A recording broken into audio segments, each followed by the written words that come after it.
in her classes, majority are either going pursuing engineering or doctor. They don't seem to have any other career. But my daughter is not interested in either of them. She's more artistic. So for me, it was like to show her the different other careers apart from the regular careers. That was something I had to deviate her attention and show these are the other careers which can be done. One thing was my son also was artistic, so I could put him into something other than engineering and or doctor.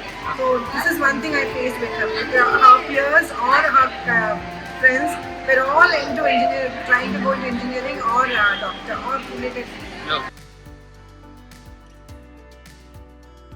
It's a good turning point, I believe most of the parents only have the mindset, as I said, about engineering and doctor.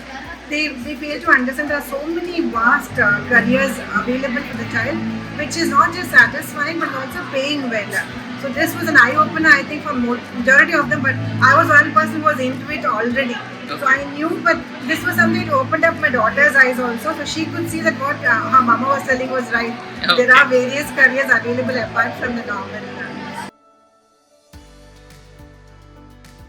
Counseling. That's a good initiative. That shows that they are not narrow-minded to just think engineering and doctor, but they did understand that child has abilities which she or he can do more than what the world conceives for them.